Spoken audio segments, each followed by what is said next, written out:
Hello, ladies and gentlemen, this is the Mr. Writer speaking, and welcome to my review of the latest horror outing from director Eli Roth, Thanksgiving. Now, I will admit, I'm not the biggest fan of Eli Roth. I have seen both Hostel and his directorial debut, Cabin Fever, and yes, I've even seen Green Inferno. But I wouldn't call any of these horror classics. Sure, the gore effects were always well executed and nasty, making me squirm in shock and disgust. But the stories and characters always left much to be desired. The stories always fell flat and one dimensional with predictable outcomes, and the characters were simply archetypes with little to no personality except for heroic main character, the party guy, and of course, the antagonistic douchebag, who's doomed to meet a terrible end by the end of the movie. Yet, with the release of Grindhouse, the double feature experience featuring the duo of Robert Rodriguez and Quentin Tarantino, I instantly became a fan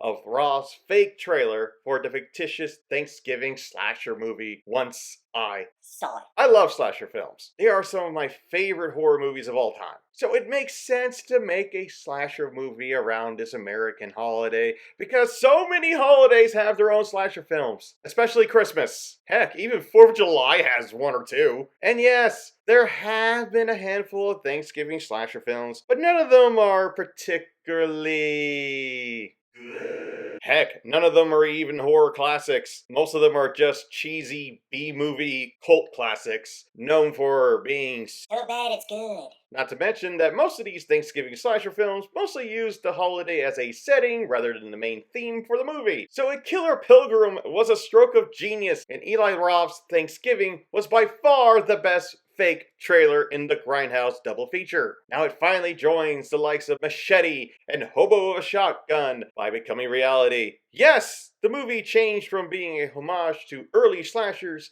in the original fake trailer to being a homage to 90s era scream slasher type deals. But the film still looks like it's not taking itself too seriously. I'm actually about to go see it now, have a little day out, and then come back. Film myself a little impromptu video, So I'm doing things a little bit differently. Normally, I see the movie and then I do an impromptu review, even though it doesn't really seem to do me that good in terms of views. Either that or that's just the YouTube algorithm, or the fact that I'm just generally lazy and I don't put out enough of these. Anyways, I'll see you later.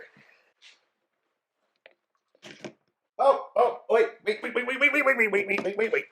Oh, by the way, I'm also about to go get a haircut, so I'm going to look a little bit different when I come back. Okay, great. See you then.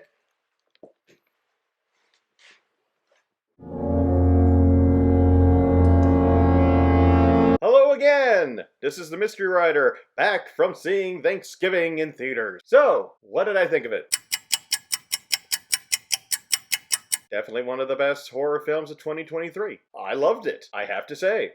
This may be Eli Roth's best movie. Eli Roth has definitely matured as a filmmaker because he doesn't rely on immature jokes and party-going characters all that much. No, this time around we have smartly written characters who are fully fleshed out. You legitimately care for them.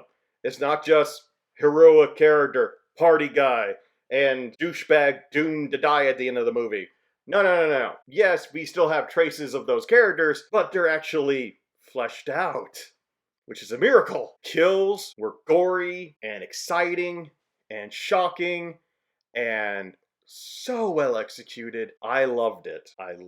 Yes, we get a more mature Eli Roth here, but we still get the nasty, gory goodness that we got from his previous films in this one. Gore effects are top-notch.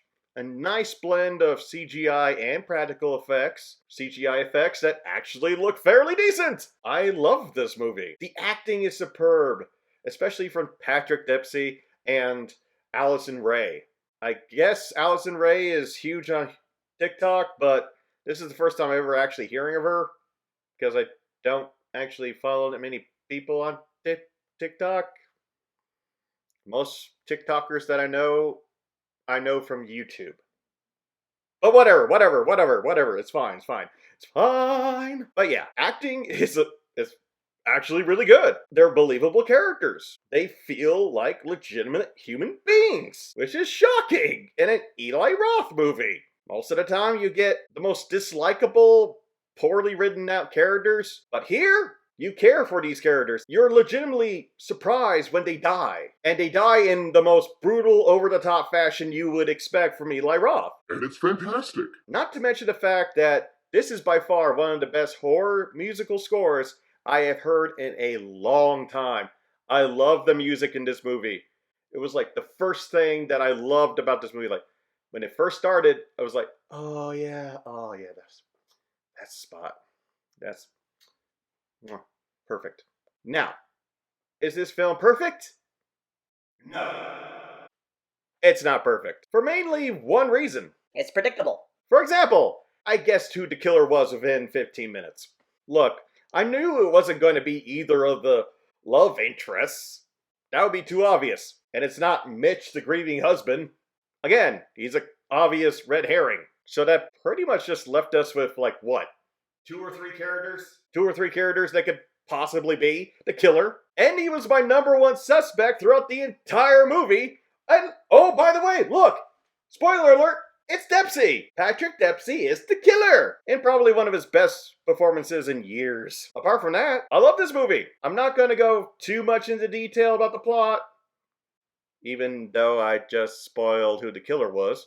And that's kind of a big thing in this movie, but whatever. It's still a new movie. I still highly recommend seeing it. I'm planning on seeing it with friends before Thanksgiving. I would give Eli Roth's Thanksgiving a 4.75 on my patent pending scale of 1 to 5. It's not quite a smorgasbord, but it leaves just enough for dessert. Man, that was cheesy. Wow, that was so damn cheesy. Speaking of cheesy, a lot of the lines in this movie shouldn't have worked, but they did. Like Patrick Dempsey shouting, "There will be no leftovers!" Which is one of the taglines for this movie. Him saying the line like that shouldn't have worked. It should just be stupid. But it works. 1, it's sinister. And 2, it fits the overall theme of the movie. And 3, it's hilarious. So yeah, this is a near perfect Thanksgiving feast. And I highly recommend it. That's all the time I have for today. This has been the Mr. Ryder speaking. And until next time, happy Thanksgiving. And don't trample people to death on Black Friday, please. We have Christmas coming up, peace on earth and all that. Be good, people. Be good. Or Patrick Dempsey might kill you. Okay, bye. Ah!